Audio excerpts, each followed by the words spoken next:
ابھی آپ کو براہ راست لیے چلیں گے۔ سندھ اسمبلی کا اجلاس اس وقت جاری ہے۔ شرجیل میمن اظہار خیال کر رہے ہیں۔ تجاویز دی جائیں، ہر کوئی اپنی تجاویز دے، حوصلہ کہ اس میں ہم کسی کنکلوژن میں آئیں۔ ہم سے روایتی کہ مخالفت برائے مخالفت، یا ہمیں ہر صورت میں اگر میرے کسی محکمے کی کوئی خامی ہے تو مجھے ڈیفینڈ ہر صورت میں کرنا ہے۔ اگر غلطی ہے تو میں مانوں ہاں یار یہاں پہ یہ کمی کوتاہی ہم اس کو امپروو کریں، اور تجاویز کی اجازت ملے۔ ہمیں اب اس پورے ملک کو آگے لے کے جانے کے لیے ایک پازیٹیو سوچ کی ضرورت ہے۔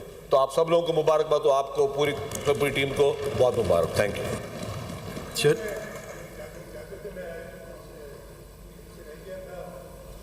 میرے سینئر منسٹر جناب اسپیکر، میں مسئلہ افواج جو ہیں، خاص طور پہ فیلڈ مارشل صاحب کا اور ان کی ٹیم کا جو یہاں کوئٹہ میں ہے، ہمیشہ بلوچستان میں یہ ایک سول اور ملٹری امبیلنسز کا شکار رہا ہے، لیکن آج اللہ کا شکر ہے کہ وہ امبیلنسز کم ہوئے ہیں۔ جہاں ہمیں مدد کی ضرورت پڑی ہے، چاہے وہ لا اینڈ آرڈر ہو یا کوئی ایسی کلائمیٹ چینج کے حوالے سے کوئی کرائسس ہو یا نیچرل کوئی کرائسس ہو، ہمیشہ یہاں کی لیڈرشپ نے بلوچستان حکومت کی مدد کی ہے اور بلوچستان حکومت کے شانہ بشانہ کھڑے رہے ہیں۔ اسپیکر، میں یہاں پر اپنے اتحادی جماعت پاکستان مسلم لیگ نون، بلوچستان عوامی پارٹی، عوامی نیشنل پارٹی، جماعت اسلامی اور تمام ان دوستوں کا جو ٹریجری بینچز میں بیٹھے ہوئے ہیں، میں تمام دوستوں کا بے حد شکر گزار ہوں کہ انہوں نے ہمیشہ نہ صرف میری رہنمائی فرمائی ہے، بلکہ جہاں جہاں مجھے ضرورت پڑی محسوس ہوئی ہے، انہوں نے وہاں پر میری مدد کی ہے اور آؤٹ آف دا وے جا کے مدد کی ہے۔ میں ان تمام دوستوں کا جو میرے ٹریجری بینچز میں شکریہ ادا کرنا چاہتا ہوں۔ اپوزیشن کا کردار ایسا نہیں ہے کہ اپوزیشن کو ہمارے بجٹ پہ کوئی اعتراض نہیں ہے، ایسا نہیں ہے کہ اپوزیشن کی تمام جو چیزیں تھیں یا ان کی جو سوچ تھی اس کے مطابق بجٹ لایا گیا ہے۔ ہمیشہ ایسا ہوتا ہے کہ ان کا اختلاف، لیکن بلوچستان کی اپنی روایات ہیں۔ بلوچستان الحمدللہ پاکستان کی وہ واحد اسمبلی ہے۔ آج اگر آپ نیشنل اسمبلی میں دیکھیں، اس پولرائزیشن جو پولیٹیکل پولرائزیشن ہے اس کے ماحول میں، نیشنل اسمبلی ہو، سندھ اسمبلی ہو، پنجاب اسمبلی ہو، کے پی اسمبلی ہو، تمام اسمبلیز میں وہاں پر جس طرح کا بجٹ پیش کرنے کے دوران آپ نے ماحول دیکھا ہے، لیکن بلوچستان کیونکہ ہم روایتوں کے امین ہیں اور ہماری اپوزیشن نے ان روایتوں کا خیال رکھا ہے، میں نہ صرف ان کو خراج تحسین پیش کرتا ہوں اور ان کا شکریہ بھی ادا کرتا ہوں۔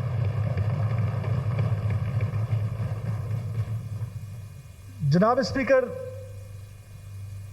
میں اب اگلے سال کے لیے یا اگلے چند سالوں کے لیے کہیں کہ ایک روڈ میپ ہے کہ بلوچستان کو کس طرح آگے لے کے جانا ہے۔ اس میں 4 چیزوں کو میں مینشن کرنا ضروری سمجھتا ہوں باری باری، اور میں سمجھتا ہوں کہ ان 4 چیزوں کو مد نظر رکھ کے آگے جایا جا سکتا ہے، اور جو ہمارا اہداف ہے، جو ہمارا پلان ہے، وہ 4 چیزوں پر مشتمل ہے۔ جناب اسپیکر، نمبر 1 از گورننس۔ وہ آڈیو بھی ہم آپ سے شیئر کر لیں گے۔ تو جو دہشت گرد ہیں ان کے قبضے سے جیسے میں نے پہلے بتایا آئی ڈیز اور حفاظتی فیوز اور کچھ ڈیٹونیٹرز اور خفیہ ڈاکیومنٹس جو ہیں وہ برآمد ہوئے ہیں۔ تو سی ٹی ڈی نے ہمیشہ آپ اس چیز کے گواہ ہیں کہ پاکستان کے خلاف کام کرنے والے جو دہشت گرد ہیں، چاہے وہ اس ملک میں جو دہشت گرد تنظیم ہیں ان کے رکن ہوں یا جو ہاسٹائل انٹیلیجنس ایجنسیز ہیں ان کے بہاف پہ کام کرنے والے دہشت گرد ہوں، تو سی ٹی ڈی نے ہمیشہ کامیاب آپریشنز کر کے پنجاب کو محفوظ بنایا ہے۔ شب و روز یہ محنت کرتے ہیں۔ ہماری جو بارڈر چیک پوسٹ ہیں ان کے اوپر بھی آپ نے دیکھا ہے کہ پچھلے دنوں میں پچھلے 1-1.5 سال سے مسلسل دہشت گردوں کے حملے جو ہیں وہ ہو رہے ہیں اور سی ٹی ڈی ان کو کامیابی کے ساتھ ناکام بنا رہی ہے۔ تو اب اس کے بعد سی ٹی ڈی کے ہمارے پاس آفیسر جو ہیں، چاہتا ہوں کہ ہم نے ان تمام کمزوریوں کو اوور کم کر لیا ہے، لیکن ایٹ لیسٹ ایک کوشش شروع ضرور کی ہے۔ انتظامیہ کا یہ عالم تھا کہ دور دراز علاقوں میں جو دفتر تھے، اگر دفتر تھے تو ملازمین نہیں تھے، ملازمین تھے تو دفتر نہیں تھے۔ اگر یہ دونوں چیزیں تھیں تو ان کے پاس کوئی میکنزم نہیں تھا، کام کرنے کی صلاحیت نہیں تھی۔ اگر وہ تھی تو اس کو چیک کرنے کے لیے جو میکنزم ہے وہ نہیں تھا. تو لہٰذا ہماری حکومت نے یہ فیصلہ کیا ہے کہ ہم انشاءاللہ تعالی اپنے لوگوں کے پاس پہنچیں گے. جہاں جہاں پر انتظامی کمزوریاں تھیں, جیسے کوئی 26 سب ڈویژن ایسے 26 سب ڈویژنز ایسی تھی جہاں 10 سال سے اسسٹنٹ نہیں گئے تھے. آج اللہ کے فضل و کرم سے تمام سب ڈویژنز میں اسسٹنٹ کمشنرز جو ہیں وہ وہاں پر موجود ہیں.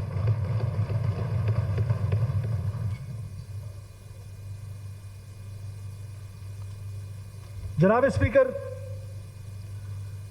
یہ جو نوکریاں ہیں, یہ جو تعیناتیاں ہیں, یہ جو پوسٹنگز ہیں, اس پر جب تک ہم میرٹوکریسی کو پروموٹ نہیں کریں گے, جب تک میرٹ پہ یہ کام نہیں کریں گے, میں سمجھتا ہوں کہ گورننس امپروو نہیں ہو سکتی ہے. آج آپ کے صوبے میں الحمدللہ میرٹوکریسی کو پروموٹ کیا جا رہا ہے اور right man for the right job کی ایک کوشش کی جا رہی ہے, جس پر بہت زیادہ ہرڈلز بھی ہوتے ہیں.